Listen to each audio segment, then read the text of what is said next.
감사와 찬양의 위력이라는 제목으로 오늘 은혜를 나누고자 합니다. 전 세계 어느 나라 어느 민족에 가도 어린아이가 태어나서 말을 배울 때쯤 되면 어머니가 꼭 가르치는 말이 있어요. 엄마, 아빠라는 말을 먼저 가르치고 그 다음에는 고마워요, 감사해요. 꼭 뭘 주면서 고마워요, 감사해요. 그럼 때에 따라서 고마워요, 감사해요. 그렇게 말하는 것입니다. 이것은 어느 민족에 가도 꼭 같이 엄마가 어린아이에게 가르치는 처음 언어가 바로 그것인 것입니다. 그 이유는 이 고통 많은 세상을 살아가는데 반드시 필요한 언어가 어릴 때는 엄마, 아빠입니다. 고통을 당할 때 엄마, 아빠밖에는 부를 데가 없지 않습니까? 사회생활에 나가서 인간관계와 자기 개인의 마음의 평화를 얻기 위해서도 항상 고맙습니다, 감사하는 말이 있어야 되기 때문에 그 근원적인 언어를 가르치는 것입니다. 감사와 찬양과 나의 삶에 무슨 관계가 있냐고 사람들은 묻습니다. 왜냐하면 감사와 찬양을 하려고 하니까 힘이 들어요. 설교를 들을 때는 야, 오늘부터 감사하고 찬양하고 살아야지. 그러다가 버스 타면 다 잊어버립니다. 왜 나는 이 모양이냐? 아무리 노력하고 애를 써도 안 되는 것이 왜 이러냐? 탄식을 하는 것입니다. 그 이유는 우리의 조상 아담과 하와가 타락한 이후로 우리에게 부평한 심성을 전해주었기 때문인 것입니다. 우리는 어머니 뱃속에서 태어날 때부터 부패한 심성을 가지고 태어난 것입니다. 로마서 1장 21절에 하나님을 알되 하나님을 영화롭게도 아니하며 감사하지도 아니하고, 하나님을 영화롭게도 아니하고 감사하지도 아니하니까 하나님이 지으신 만물을 영화롭게 생각하거나 감사하게 생각하지 않는 것은 당연한 이치인 것입니다. 부패한 심정이 바로 그것인 것입니다. 부패한 심정은 미움, 분노, 시기, 비판, 원망, 부정적인 태도는 쉽게 취해요. 이건 어린아이에게도 안 가르쳐줘도 미움은 갖고 분노를 하고 시기하고 비판하고 원망하고 부정적인 태도는 다 가지는 것입니다. 이것이 바로 부패한 성품의 자연적인 발로인 것입니다. 이와 같은 마음의 바탕에 불안, 행복, 평안, 기쁨 등은 거리가 멉니다. 나는 평안을 갖고 행복을 얻고 기쁨을 갖겠다고 하면서도 마음은 미움과 분노와 시기와 비판, 원망, 부정적인 태도를 가지고 있으면 행복과 기쁨이란 날개를 치고 도망치고 마는 것입니다. 물질이나 좋은 환경이나 집이나 명예 등 외부적인 조건이 행복을 가져오지 못합니다. 저는 요사이 나이를 먹어서 그런지 젊은 형제들을 만나면 하나님이 주신 한 시간 동안 행복하게 살아라고 늘 부탁을 합니다. 찡찡 짜고 울고 살지 말고, 미워하고 물고 찢고 싸우지 말고, 주어진 시간을 될 수 있으면 귀하고 행복하고 즐겁게 살아라고 말하는 것입니다. 그러나 행복하고 즐겁게 사는 것이 그냥 가만히 있어서 되는 것은 아닙니다. 사람들은 생각을 내가 서울대학을 나오고 하버드를 나오고 CEO가 되고 돈을 많이 벌고 집이나 명예나 권세나 부귀 영화를 가지면 행복하겠지라고 말하는데, 그것은 조건은 될지 몰라도 그 속에서 행복은 결코 없는 것입니다. 저는 세상에서 수백만 명을 만났습니다. 그 수많은 사람들 중에 굉장히 큰 부자들도 만나고 평범한 사람들도 많이 만났는데, 부자라고 해서 반드시 행복하고 권력이 갔다고 해서 반드시 기쁜 것은 아닌 것을 알았었습니다. 남미 같은데 대통령은 거의 저희 친구들입니다. 그런데 그들이 쿠데타를 당하고 또 쫓겨나고 또 선거를 통해서 돌아오기도 하고 피투성이가 되고 가정이 엉망이 되는 것을 제가 내 눈으로 똑똑히 보았었습니다. 세계적인 긍정심리학자 마틴 셀리그만 박사는 물질이 주는 만족은 바닐라 아이스크림에 비유한다고 말했었습니다.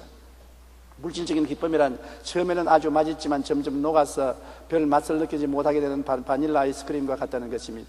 바닐라 아이스크림 참 맛있어요. 저도 이번에 하와이에서 집회하면서 나가서 아이스크림 사 먹었습니다. 그것도 우리 집사람 몰래 사 먹었어요. 절대 아이스크림 못 먹게 하기 때문에 몰래 아이스크림을 사서 몰래 먹으니까 더 맛이 있더라고요. 그런데 그 문제가 몇 번을 핥아 먹을 때는 맛이 있는데 조금 지나가면 혀가 그만 거기에 마비가 되어서 맛있는 것을 알 수가 없어요. 그냥 덤덤하고 마는 것입니다. 물질적인 세계의 행복도 그런 것입니다. 좋은 집을 짓고 좋은 옷을 입고 좋은 음식을 먹는 것 처음에는 굉장히 좋지요. 그러나 얼마 안 지나가면 그것이 보통이 되어버리고 시시하게 보이고 별로 감격이 없이 되어버리고 마는 것입니다. 여러분, 큰 인기를 얻고 성공을 거둔 연예인이나 수백만 달러의 연봉을 받는 운동선수나 권력을 한 손에 쥐고 있는 정책의 인사들 가운데 불행한 종말을 맞는 경우가 종종 있습니다. 화려하고 풍성한 생활 속에서 감사하지 못하고 오히려 알코올 중독이나 마약 중독으로 인생을 파멸시키는 사람들이 종종 있기 때문인 것입니다. 호주 시드니에서 조금 떨어진 남태평양 외딴 섬나라가 있습니다. 바누아투 공화국입니다. 이 나라 인구는 19만 명의 문맹률이 85%나 됩니다. 1인당 국민소득은 3,000불도 되지 못합니다. 아주 가난한 나라인 것입니다. 그러나 영국의 신경제학 재단이 2006년에 발표한 행복지수 순위를 보면 세계 178개국 가운데 가장 행복하다고 국민들이 생각하고 말하는 나라가 바로 이 바누아투 공화국으로서 행복지수 1등을 얻은 것입니다. 참으로 이상한 일인 것입니다. 스위스, 노르웨이, 덴마크나 미국이나 프랑스나 독일이나 호주나 이런 나라들이 물질적으로 부유하고 환경이 좋으니까 행복지수가 높을 줄 알았는데 아닙니다. 가장 비난하고 어렵고 고통스러운 바누아투 공화국이 행복지수 1위로 나오게 된 것입니다. 물질이나 좋은 환경, 지위나 명예 등 외부적인 조건이 행복을 가져오지 못한다는 것을 이것을 통해서 우리가 알 수 있는 것입니다. 우리가 대개 가만히 보면은 제가 50년 동안 목회를 하기 때문에요. 신방을 다니면서 보면 부자들 집에 가면 별로 웃지 않은데 가난한 집에 가면 잘 웃습니다. 부자들은 근엄한 얼굴을 많이 가지고 점잖은 얼굴을 가지고 있지만 명쾌하게 웃지 않습니다. 그러나 가난한 집에 가면 대문에서부터 하하하하 목사님 오세요. 무엇 때문에 그래 웃는지도 모르게 웃습니다. 아무런 삶의 부담을 느끼지 않고 웃는 것은 그들에게 행복을 가져오는 것입니다. 여러분, 그러므로 우리가 아무런 부담 없이 웃을 수 있는 것이 얼마나 큰 행복이고 좋은 것을 알아야 되는 것입니다. 예수 믿고 거듭나되 마음의 바탕이 변화되면 우리가 행복을 수용할 수가 있는 것입니다. 환경이 변화되는 것이 아니라 마음의 바탕이 변화되는 것입니다. 예수님을 믿고 거듭나서 마음의 바탕이 변화되면 비로소 환경도 감사히 받아들일 수가 있지, 마음이 변화되지 않은데 환경을 아무리 변화시켜봤자 소용이 없습니다. 돼지 소굴을 아무리 청소를 하고 요이브 자리를 깔아 놓아도 얼마 지나면 돼지 소굴로 변화되고 마는 것입니다. 마음이 변화되어야 되는 것입니다. 그렇기 때문에 우리가 이번에 기독교 교도소를 만드는 이유가 교도소에 한 번 갔다가 들어오면 또 들어가고 또 들어가고 교도소가 전문 범죄인 만드는 교육 제작소가 되고 마는 것입니다. 그러므로 아예 교도소 내에서 마음의 변화를 받기 위해서는 기독교 교도소를 세울 수밖에 없다고 작정을 하고 우리 교회에서도 거금을 내어서 기독교 교도소를 곧 착공을 하는 것입니다. 교도소에 들어가서 회개하고 말씀 듣고 찬송하고 변화받아서 마음 바탕이 달라져야 교도소에 들어간 보람이 있지, 들어가서 더 악한 7 귀신이 들어와서 나오면 효과가 없게 되는 것입니다. 고린도후서 5장 11절에 그런 적 누구든지 그리스도 안에 있으면 새로운 피조물이라. 이전 것은 지나갔으니 보라 새 것이 되었다. 사람 힘으로 안 됩니다. 옛 사람은 지나가고 새 사람이 된다. 말은 쉽지 실제로 그게 잘 됩니까? 안 되지요. 하나님의 성령이 와서 우리 속에 이 역사를 일으켜 주셔야지요. 자력으로는 안 됩니다. 타력으로 많이 될 수가 있는 것입니다. 믿음, 소망, 사랑의 평강, 희락이 넘치는 마음의 샘은 마음이 변화될 때 일어나는 것이지요. 마음이 변화되지 않은데 그런 샘물이 마음속에 솟아나지 않은 것입니다. 우리 마음에 믿음, 소망, 사랑의 평안의 샘물이 솟아나기 위해서는 이 샘문을 여는 것이 바로 감사와 찬양인 것입니다. 감사와 찬양이 우리 마음에 감추인 샘물을 열어서 우리가 행복을 맛보고 그 샘물을 마실 수 있게 만들어주는 것입니다. 감사와 찬양은 마음의 미움을 제하여주고 분노를 가라앉히고 우울증을 치료합니다. 잠언서 17장 22절 같이 한번 읽어보십시다. 마음의 즐거움은 양약이라도 심령의 근심은 뼈를 마르게 하는 거예요. 마음의 즐거움은 양약입니다. 보통 좋은 약이 아닌 것입니다. 마음의 즐거워하면 몸속에 약공장이 막 돌아가는 것입니다. 온갖 좋은 약공장이 다 돌아가서 온 병을 치료하거니와 마음이 상하면, 근심을 하면 뼈조차 마르게 만드는 것입니다. 그래서 인도의 요가 중에서 웃는 요가가 있어요. 모여가지고서 다른 것 아니고 그저 배를 안고 웃는 것입니다. 그래서 많은 병자가 나았다는 기록을 제가 보한 것입니다. 여러분, 웃는 것도 쉽지 않습니다. 어린아이들은 하루에 150번을 웃는다고 하는데 어른들은 하루에 5번밖에 안 웃는다 그럽니다. 기왕 교회 모였으니 한번 웃어볼까요? 1, 2, 3.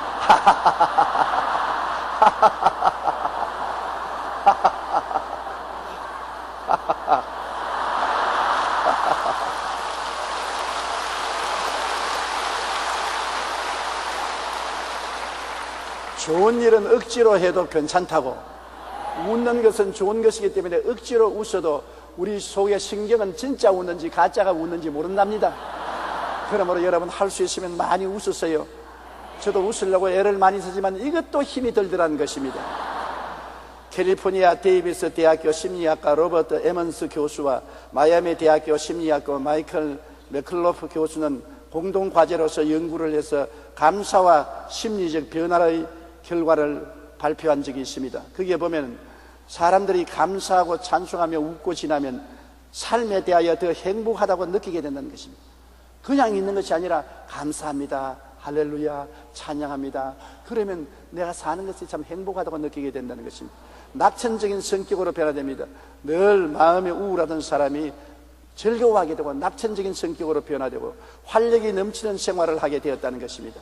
열정적으로 일하게 되었으며 결단력이 강해졌고 유머 감각이 생겨났고 힘든 일을 처리하는 데 자신감이 생겨났다고 말한 것입니다. 감사를 하고 즐거운 마음을 갖게 되면 운동을 더 열심히 하게 되고 숙민을 취하게 되었으며 눈에 띄게 건강이 좋아지고 인생의 목표가 뚜렷해졌으며 그것을 이루기 위한 노력을 하게 되었고 타인을 돕는 데 적극적이 되었으며 관대하고 친절한 사람이 되었고 부자에 대해서 시기 원망이 사라졌다고 말했습니다. 이거 참 희한한 기적이지요. 우리가 되게 부자 보면 지가 뭐 잘났다고 건방지게 이거 더러워서 못 살겠네, 그런 말을 하는 것입니다. 부자가 여러분 공짜로 부자가 되면 그런 욕을 얻어먹어도 좋지만은 실제로 부자 되려면 애를 많이 써야 됩니다. 왜 내가 그 말을 하냐면 50년 목회를 하고 뒤를 돌아보는데 많은 사람이 저를 보고 욕을 많이 해요. 큰 교회 세웠다고, 교회당을 크게 세우고 수많은 교인들을 불러 모으고 지가 잘난 체하고. 잘난 체도 안 합니다. 나는 교회가 내가 키웠나요? 하나님이 키워주셨는데 게으르게 놀고 교회가 키워지지는 않는 것입니다.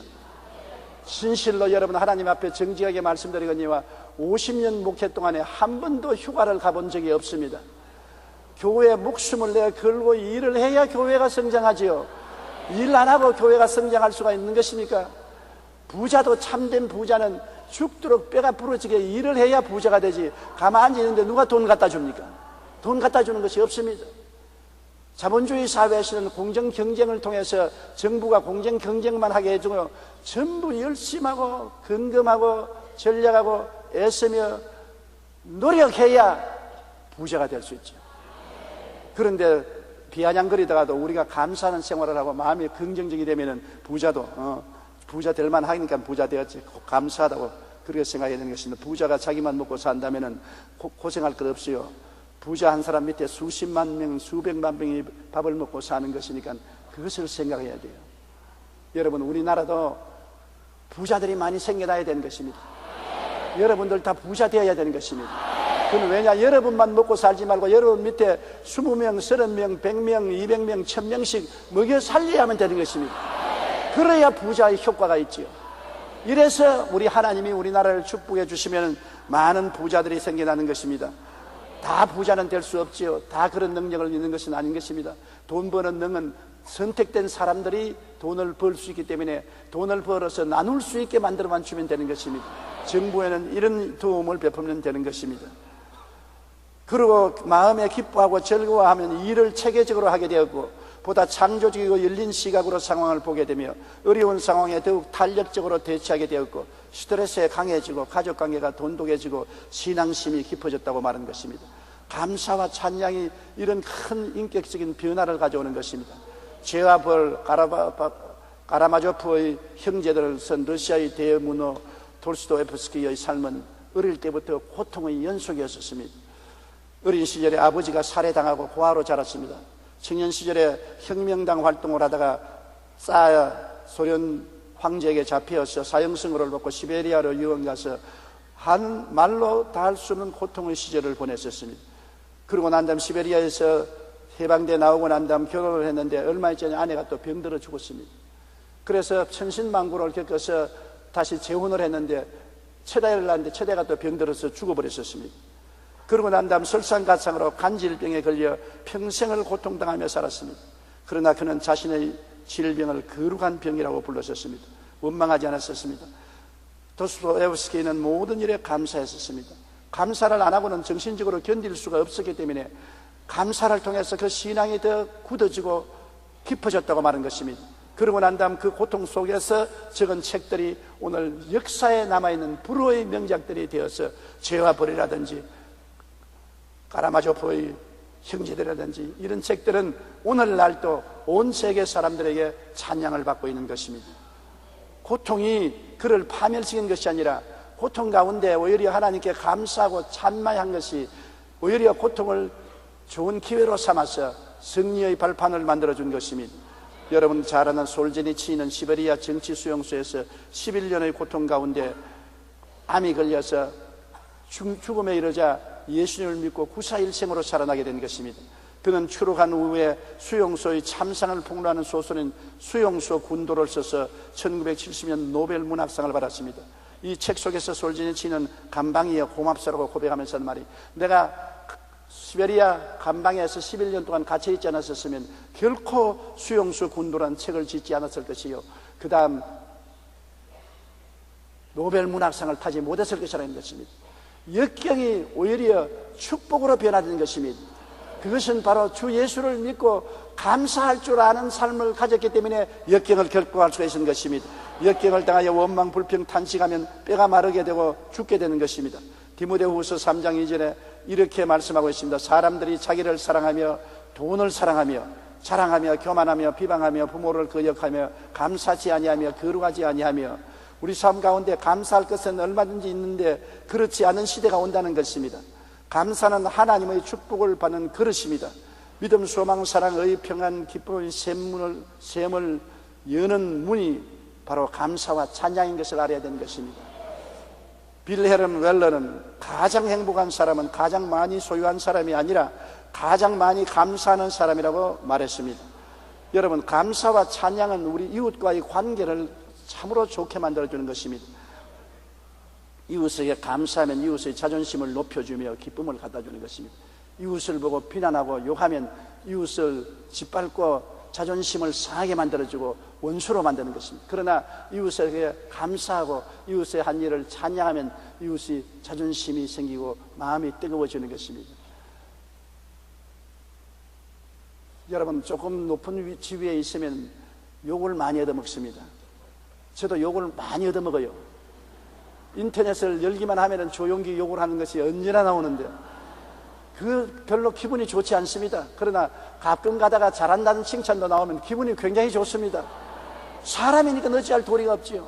우리가 서로 만나면 참 감사합니다, 참 훌륭하십니다, 잘하십니다 하면 말로서 천냥빚을 갚는다고 기분 좋지요.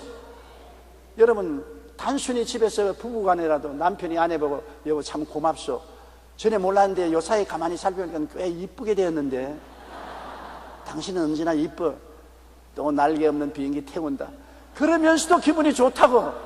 아이고 왜 이렇게 많이 늙었노, 쭈글쭈글하고 이제 볼 모양 없구나. 그러면 나이 먹었는데 뭐 더 좋아지라고? 그러면서 지는 안 그렇냐, 지는 더 못났는데. 그렇게 반항하는 마음이 안 생길 수가 없는 것입니다. 서로 고마운 게 감사하고 칭찬하고 사는 것이 얼마나 좋습니까? 남편은 아내를 진실로 인정하고 고맙게 생각하고 남편도 아내를, 아내도 남편을 서로 감사하고 칭찬하고 살면은 이웃 관계가 좋아지지 않습니까? 골로새 3장 16절로 17절에 그리스도의 말씀이 너희 속에 풍성히 그하여 모든 지혜로 피차 가르치며 권면하고 시와 찬송과 신령한 노래를 부르며 감사하는 마음으로 하나님을 찬양하고 또 무엇을 하든지 말이나 일이나 다 주 예수 이름으로 하고 그를 힘입어 하나님 아버지께 감사하라고 말한 것입니다. 우리가 늘 하나님께 감사하고 이웃에 감사하는 것은 우리 삶의 기름을 치는 것입니다. 이웃과 선한 관계를 맺어주기 위해서는 감사를 해야 되는 것입니다. 소문이 들리기를 야 그 사람이 자네를 칭찬을 하더라, 벌써 마음속에 선한 감정을 가지고 좋은 관계를 맺어주는 것입니다. 그러나 내가 들은 그 사람 뒤에 돌아다니면서 자네에게 나쁜 욕을 하고 손가락질 하더라, 감정이 악화되고 미운 생각이 솟아나게 되는 것입니다. 로마서 15장 2절에 우리 각 사람의 이웃을 기쁘게 하되 선을 이루고 덕을 세우도록 할지라고 말씀한 것입니다. 이웃을 기쁘게 하라는 것입니다. 이웃을 행복하고 감동받게 해야만 되는 것입니다. 어느 대학에서 교수님이 학생들에게 숙제를 내줬었습니다. 부모님에게 감사 편지를 쓰라고. 지금까지 부모에게 기름을 받고 도움을 받았으나 감사 편지를 안 썼으니까 이제 부모에게 감사 편지를 한번 적으라고. 절절히 길러주시고 먹여주시고 돌봐주시고 대학까지 들어오게 해주시니 감사하는 편지를 쓰라고 했습니다. 학생들이 다 열심으로 편지를 써서 우편으로 자기 부모에게 붙였습니다. 혹은 객지에 나와 있는 학생들은 고향으로 집에 같이 있는 학생들도 편지로서 부모에게 편지를 받았습니다. 부모들이 이 편지를 받고 난 다음에 얼마나 마음에 감격하고 학교 당국에 감사하다고 편지를 쓰고 전화 연락을 했는지 모른다고 하는 것입니다. 왜냐하면 자식들이 부모에게 감사하다는 편지를 하고 난 다음 그걸 읽은 부모님들이 감동을 받은 것입니다. 그리고 그 부모는 자녀들과 관계가 좋아지고 학교와의 관계도 좋아졌다고 말하는 것입니다. 우리가 조그마한 사랑을 받아도 꼭 감사 편지를 내야 되는데 제일 이 감사 편지를 내는 것을 등한히 하는 것이 우리 한국 사람인 것입니다. 저도 마찬가지예요. 외국 사람들은 제가 외국에 가서 집회하고 돌아오면은 꼭 고맙다는 편지가 날라오는데 나는 우리 교회 와서 집회하고 가도 고맙다는 편지 안 씁니다. 귀찮으니까. 그러나 내가 외국에 가서 집회하고 오면 꼭 감사하다고 은혜 받았다고 편지를 해오는 그분은 내 마음속에 기억에 꼭 남아있는 것입니다. 그러나 내가 집회를 해주고도 고맙다는 편지도 않고 감사하는 내용의 무슨 인터넷 이메일이라도 오지 않으면 그 사람이 잊어버리고 마는 것입니다. 감사는 더 감사를 가져올 수 있는 계기를 만들어주고 마는 것입니다. 로마서 14장 18절에 그리스도를 섬기는 자는 하나님을 기쁘시게 하며 사람에게도 칭찬을 받는다고 말한 것입니다. 우리가 하나님을 기쁘시게 하고 사람에게도 칭찬받고 사람을 칭찬하는 삶을 살아야 되는 것입니다. 우리가 감사하면 서로 도와줄 마음이 생기고 경계심이 사라지는 것입니다. 저는 50년 목회하면서 가끔 가다가 배신을 당한 적이 있습니다. 내가 지극히 사랑하고 돌봐주고 뒤를 물어준 사람이 나중에 나를 배신하고 험담하고 고발하고 온갖 고통을 줄 때 그때는 그냥 눈물이 나오는 것이 아니라 피눈물이 나옵니다. 예수 믿는 사람이 욕은 못하고 같이 저주는 못하니까 피눈물이나 흘러야지 뭐 별 도리 있습니까? 그러므로 여러분 배신하지 말아야 되는 것입니다. 서로 도와줄 마음이 생기고 경계심이 사라지게 되는 것은 감사하는 마음에서 나오는 것입니다. 골로새 1장 10절에 주께 합당하게 행하여 범사에 기쁘시게 하고 모든 선한 일에 열매를 맺게 하시며 하나님을 아는 것에 자라게 하라고 말하고 있는 것입니다. 좋은 친구가 어떻게 되는 것입니까? 서로 감사하고 칭찬하면 좋은 친구가 되고 헐뜯고 흉보면 친구가 되지 않습니다. 잠언서 16장 7절에 사람의 행위가 야훼를 기쁘시게 하면 그 사람의 원수라도 그와 더불어 화목하게 하니라. 원수와 더불어 화목하게 되려면 우리가 하나님을 사랑하고 이웃을 칭찬하고 이웃에 감사해야 화목하게 되고 좋아지게 되는 것입니다. 하나님께 감사와 찬양을 하면 어떻게 될까요? 우리가 이 세상에 살면서 감사와 찬송의 생활하면 내게 유익이 되는 것은 당연하고 이웃과 좋은 관계를 맺게 되는 것은 당연한데 하나님께 감사를 하고 살면 어떻게 될까요? 하늘나라 문이 열리고 하나님의 궁전으로 들어가게 되는 것입니다. 여러분 청와대에 들어가기가 쉬운 줄 압니까? 아직 이 대통령이 되고 난 다음 나보고 한 번도 오라고 말도 안 해요. 내 이웃 친구 같으면 내가 찾아갔지만은 청와대에 들어가기도 쉽지 않은데 하늘나라 궁전에 어떻게 들어갑니까? 하나님 궁전에 감히 우리 들어갈 수 있는 자격이 있습니까? 그런데 감사와 찬양은 하늘나라의 문이 열리고 하늘나라 궁전으로 들어가는 길이 열린다는 것입니다. 시편 100편 4절로 5절 우리 다 같이 읽어보십시다. 감사함으로 그의 문에 들어가며 찬송함으로 그의 궁정에 들어가서 그에게 감사하며 그의 이름을 송축할지어다. 야훼는 선하시니 그의 인자심이 영원하고 그의 성실하심이 대대에 이르리로다. 아멘. 여러분 감사하면 하나님 문에 들어가고 찬송하면 하나님의 궁전에 들어간다. 와, 이게 얼마나 큰 특권입니까? 그러므로 우리가 하나님 만나기 위해서 특별히 기도원에 가거나 특별한 교회에 찾아갈 비유가 없지 않습니까? 내 사무실에서, 내 부엌에서, 내 안방에서 하나님께 꿇어뜨려서 감사하고 찬미하면 하늘 문이 열리고 하나님 궁전 앞에 서게 되는 것입니다. 그리고 우리가 예수 이름으로 간구하면 그 간구가 응답되는 것입니다. 왜냐하면 하나님은 감사와 찬양 중에 거하십니다. 시편 22편 3절에 이스라엘의 찬송 중에 계시는 이 주여 주는 거룩하시니이다. 찬송이 바로 하나님이 임재하게 하는 향이 되는 것입니다. 감사와 찬송은 하나님을 높이고 영화롭게 합니다. 여러분, 이 우주에서 하나님보다 높으신 이가 있습니까? 안 계시지요? 하나님보다 영화로우신 분이 어디 있습니까?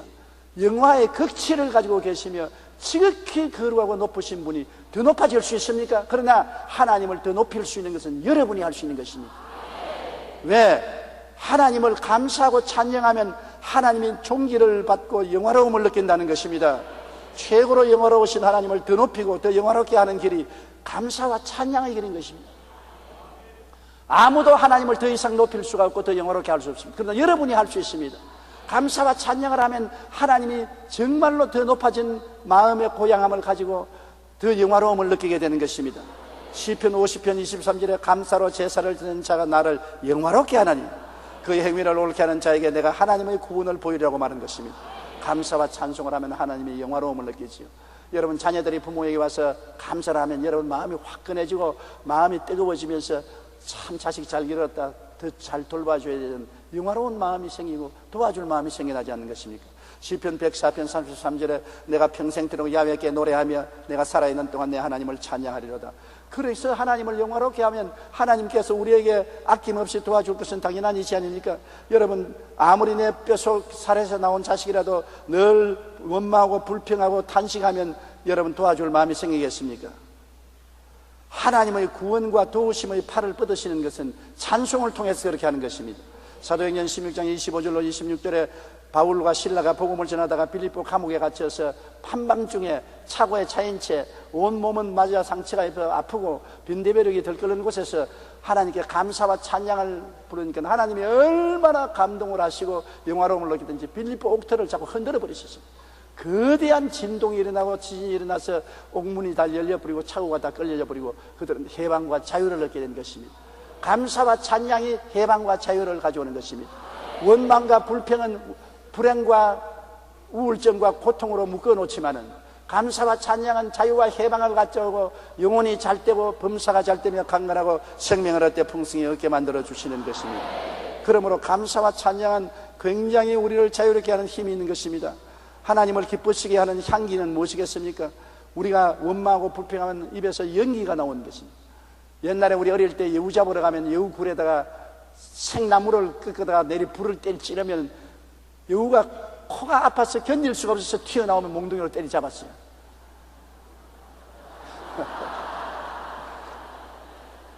그래서 옛날에 다 여우 목도리 하고 다니는 사람은 그래서 여우 때리 잡았어 여우 목도리 하고 다녔었어요.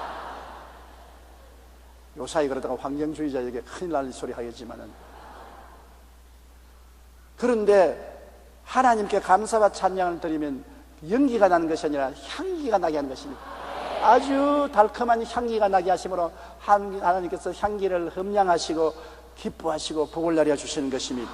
시편 69편 30절로 30절에 내가 노래로 하나님의 이름을 찬송하며 감사함으로 하나님을 위대하시다 하리니 이것이 곧 뿔과 굽이 있는 황소를 드림보다 야훼를 더욱 기쁘시게 함이 될 것이다. 하나님께 황소를 잡아서 제물로 드리는 것보다도 감사와 찬양을 하는 것을 하나님이 더 영화롭게 생각한다고 말씀하신 것입니다. 하나님의 사랑과 예수님의 희생을 가치 있게 하지요. 주님께서 십자가 짐을 지고 고생당했는데 감사한 말을 안 하면 흑고생했다고 생각하지 않습니까? 몸짓고 피 흘려 얼마나 고통을 당했습니까? 얼마나 아프셨나. 못 박인 그 손과 발, 죄 없이 십자가에 매달리신 예수님, 그 예수님에 대해서 우리가 감사와 찬양을 하면 주님의 고통이 가치가 있습니다. 내가 고난당한 것이 가치가 있다. 부모가 애를 써서 자식을 낳고 난 다음에 자식이 응아하고 울고 나오면 불우한 그 어머니의 고통을 잊어버리고 불우한 것을 보람있고 가치 있게 생각하는 것과 같이 하나님의 우주를 지으시고 인생을 만드시고 예수님이 우리를 구원하기 위해서 십자가에 고난당하는 것을 가치 있고 보람되게 만들기 위해서는 감사를 해야 되는 것입니다. 히브리서 13장 15절에 그러므로 우리는 예수로 말미암아 항상 찬송의 제사를 하나님께 드리자. 이는 그 이름을 증언한 입술의 열매라고 말했었으며, 데살로니가 전서 5장 16절 18절에 항상 기뻐하라, 쉬지 말고 기도하라, 범사에 감사하라. 이것이 그리스도 예수 안에서 너희를 향하신 하나님의 뜻이라고 말씀한 것입니다. MJ 라이언은 감사라는 책에서 인생을 변화시키는 감사의 힘에 대하여 이렇게 말합니다. 감사하면 기쁨이 넘치며 언제나 생기가 있고 우울증이 치유된다. 감사하면 건강해지고 걱정 근심이 없어지며 매력적인 사람이 되고 고통과 분노가 사라지며 부족함을 받아들일 수 있다. 감사하면 공허하지 않으며 지금 이 순간이 소중하게 되고 상처받더라도 사랑하며 무엇이든지 나누어 주고 싶어진다. 감사하면 모든 생명체와 교감이 있으며 평범한 일상의 은총으로 받아들이게 된다. 초대교회의 교부였던 크리스토스톰은 사람에게는 근본적인 죄가 하나 있는데 그것은 감사하지 않는 죄라고 말했습니다. 영국의 격언에는 지옥이란 감사할 줄 모르는 사람들이 가득 찬 곳이고 천국이란 감사할 줄 아는 사람들로 가득 찬 곳이라고 말했었습니다. 템플턴 상으로 유명한 존 템플턴은 그의 책 열정에서 감사의 생활을 실천할 것을 당부하고 있습니다. 첫째, 감사할 대상을 찾아 칭찬하고 감사의 마음을 전하라. 둘째, 우리가 열망하는 좋은 일이 실제로 일어나기 전에 미리 감사부터 먼저 하라. 셋째, 우리에게 닥치는 문제와 도전 과제에 감사하라고 말하는 것입니다. 감사와 찬양은 내 자신의 삶을 행복하고 발전적으로 변화시키고 성공적인 삶으로 이끌며 이웃과 함께 협력하며 잘 살게 만듭니다. 그러나 그 무엇보다도 하나님과 우리 주 예수님을 기쁘시게 하고 영원하게 하는 것이 감사 찬양을 하는 삶인 것입니다. 그러므로 감사와 찬양의 삶은 소멸할 것이 하나도 없습니다. 내 개인에게도 플러스가 되고 이웃과의 관계에도 플러스가 되고 하나님 아버지와 예수님께는 더 큰 플러스가 되는 것입니다. 이것을 우리가 힘써 해야 되겠는데 못하게 하는 것이 바로 마귀인 것입니다. 성령은 감사와 찬양을 하라고 말합니다. 마귀는 원망과 불평과 탄식을 하라고 하는 것입니다. 내 환경에 처해 보십시오. 내 위치에 처해 보십시오. 내가 어떻게 감사 찬양할 처지가 됩니까? 여러분, 처지가 안 되니까 더욱 감사하고 찬양해서 그런 처지가 되도록 만들어야 되는 것입니다. 감사와 찬양은 여러분에게 좋은 선물을 가져오지만 원망과 불평은 여러분에게 수렁을 만들어 놓고 마는 것입니다. 항상 기뻐하고 쉬지 말고 기도하고 범사에 감사하는 여러분 되시기를 주님 이름으로 축복합니다. 우리 고개 숙여 기도드리겠습니다. 하나님 아버지여, 이 땅에 사는 동안에 우리 사람들의 말에 귀를 기울이면 원망과 불평과 탄식 소리가 천지를 진동합니다. 이 세상이 이렇게 불안하고 평화롭지 못하고 행복하지 못한 것은 불평과 원망과 탄식 때문에 그런 것입니다. 그러므로 부모관계, 부부관계, 사회, 노사관계, 정부 모든 일에 아버지 감사 캠페인이 일어나서 적은 일에 감사하면 더 큰 일에 감사할 수 있는 복을 주신 줄 믿습니다. 내 아버지 하나님이시여, 촛불을 보고 감사하면 전등불이 생기고 전등불 보고 감사하면 태양이 생기고 태양 보고 감사하면 천국이 다가온다고 숯불주님이 말한 것처럼 우리가 감사의 마음을 쉬지 않고 가질 수 있도록 도와주시옵소서. 감사할 거리가 없으면 감사할 거리를 만들어서라도 감사하게 도와주시옵시고, 우리가 자세히 찾아서 감사할 것을 과거나 현재에서 발견하여 감사하게 도와주시옵소서. 적은 감사가 점점 30배, 60배, 100배로 커져서 큰 기쁨과 행복의 샘물이 터지게 할 줄로 믿사오고 예수님 이름으로 기도합니다.